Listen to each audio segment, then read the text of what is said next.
जिस रुपए पैसे के पीछे इन लोगों ने अपनी ज़िंदगी को जहन्नम बना डाला, उनके पास भी कुछ नहीं रचने बसने वाला। वो लोग ये नहीं समझ सकते हैं कि उनके पास कुछ भी बाकी नहीं रहा।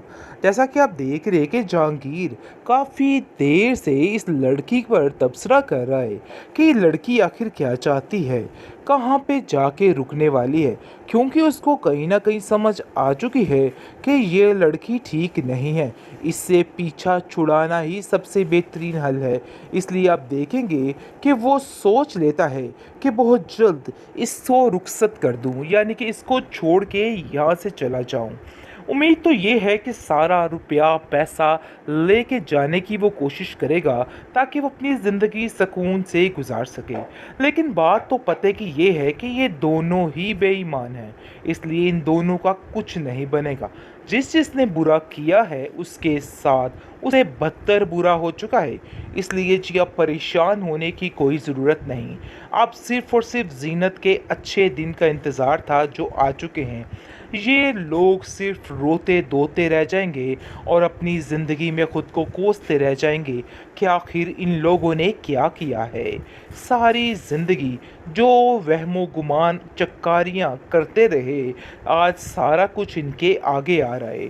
ढूंढ ढूंढ के दर बदर थक चुका है ये बंदा ज़ुबैर, और कहता है कि न जाने क्या हो गया और किधर चली गई मेरी ज़ीनत। मुझे तो समझ नहीं आता कि मैं क्या करूं। मैं जब तक उससे माफ़ी नहीं मांगूंगा मुझे सुकून नहीं मिलेगा। जिस पर उसकी माँ कहती है कि अरे भाई कहाँ से ढूंढ के लाऊं तुम्हारी ज़ीनत को, मुझे तो खुद कुछ समझ नहीं आ रही है।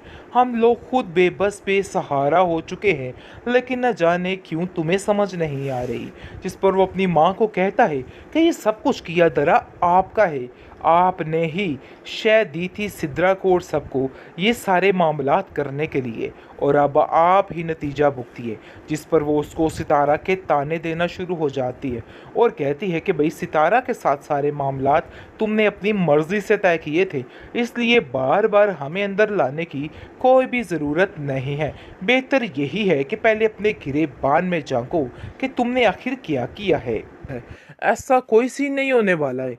सरासर गलती कर रहे हो ये सब कुछ समझ के, क्योंकि वो अब तुम्हारे हाथों से निकल चुकी है। ये बात तुम अपने जहन में बिठा के रखना। वो अब तुम्हारे कब्जे में नहीं आने वाली, क्योंकि जीनत जो है वो भी पर निकाल चुकी होगी। इसलिए बेहतर यही है कि अपने दिमाग से ये सारे फजूल के ख्यालात जो हैं उनको निकाल दो। इन सब बातों का कोई भी फ़ायदा नहीं है। आप देखेंगे कि जो ये बंदा है यानी कि असलम, कैसे इसको भीगी बिल्ली बना के रख दिया मलिक ने, लेकिन इसके बावजूद इसने अपने अंदर का लालच नहीं छोड़ा है। सारी बातों को बड़े अच्छे तरीके से जानता है कि आखिर जीनत कहाँ है और क्या कर रही है। लेकिन आप देखेंगे कि वो ज़ुबैर को नहीं बताएगा और उसको कहेगा कि मुझे तो कुछ भी खबर नहीं कि आखिर वो गई तो गई कहाँ। ज़मीन निकल गई कि आसमान निकल गया, कुछ समझ नहीं आ रही है। जिस पर आप देखेंगे कि वो असलम को कहता है कि असलम तुम बस ध्यान रखो और उसे जैसे तैसे करके ढूंढो, क्योंकि मेरे पास अब कोई ऑप्शन बाकी नहीं रहा। मुझे ऐसा लगता है कि जीनत से जब तक माफ़ी नहीं मिलेगी मेरे लिए कुछ भी अच्छा नहीं होने वाला है। वो ज़ुबैर को काफ़ी तसल्ली देता है और कहता है कि फ़िक्र मत करो। लेकिन जी आप देखेंगे कि ज़ुबैर का सारा रुपया पैसा हर चीज़ जो थोड़ी बहुत रह गई है वो भी ख़त्म करके असलम जो है सुकून लेगा, इसके बाद ही उसको चैन आएगा। लेकिन जी आप देखेंगे कि सब घर वाले असलम पे काफ़ी ज़्यादा एतबार करने लगे हैं और उसको कहते हैं कि तुम फिक्र मत करो सब ठीक हो जाएगा। लेकिन अंदर ही अंदर सब कुछ ख़त्म कर रहा है ये ड्रामा से। और बहकावे में आप देखेंगे कि जैसे जैसे एपिसोड्स गुजरती जा रही है ड्रामा इंटरेस्टिंग पे इंटरेस्टिंग होता जा रहा है। जैसा कि आपने देखा कि जहांगीर जो कि समझ रहा था कि ये औरत यानी कि सितारा बेगम सिर्फ उससे प्यार करती है, तो उसको अब समझ आ रही है कि आखिर ये भाई जी के साथ इतना चिपक चिपक कर क्यों बैठ रही है। और दोनों एक दूसरे को खाना नोश फरमा रहे हैं, एक दूसरे के मुंह में नवाले डाले जा रहे हैं, तो पता नहीं क्या कुछ किया जा रहा है। ये देख के उसका दिल ही दिल में खून खोलता है और वो फैसला कर लेता है दिल ही दिल में फैसला कर लेता है कि वो बहुत जल्द सारा कुछ लूट लटा के यहाँ से भी चला जाएगा और इसको ऐसे ही छोड़ देगा। लेकिन वो लोग नहीं जानते हैं कि वो बैग जिनको गोदियों में ले लेके घूम रहे हैं, उस बैग में अब कुछ भी बाकी नहीं रहा है और इन लोगों के लिए बस अब जिल्लत है, इसके अलावा और कुछ भी बाकी नहीं रह गया है। दूसरी तरफ आप देखेंगे कि ज़ुबैर की माँ जो है काफ़ी परेशान है और ज़ुबैर को कहती है कि मुझे समझ नहीं आ रही कि तुम्हारी परेशानी का हल मैं क्या ढूंढूं। जिस पर वो कहता है कि परेशानी का हल सिर्फ जीनत और मेरे बच्चे हैं, इसके अलावा और कुछ भी नहीं है। जिसको सुनकर आप देखेंगे कि वो साफ साफ कह देती है कि हाँ जाओ फिर जाकर ले आओ, कर लो अपना उबाद कर। आगे से आप देखेंगे कि वो उसकी बहुत ज़्यादा खोज लगाता है, लेकिन खोज लगाने के बावजूद भी वो उसको नहीं मिलती, जिसकी वजह से काफ़ी परेशान हो जाता है और ढूंढ ढूंढ कर काफ़ी रोता है और कहता है कि काश मैं ये सब कुछ ना करता तो आज ये सब कुछ ना होता, क्योंकि अब सिर्फ और सिर्फ जीनत को अपनी ज़िंदगी जीनी है और बहुत आगे बढ़ना है। इसलिए वो इनसे मिलना ना ही बेहतर है, ना ही मिले तो बेहतर है, क्योंकि ये लोग ऐसे हैं कि इनका हसद और जलन हर चीज़ खा जाएगी और हर चीज़ ख़त्म हो जाएगी।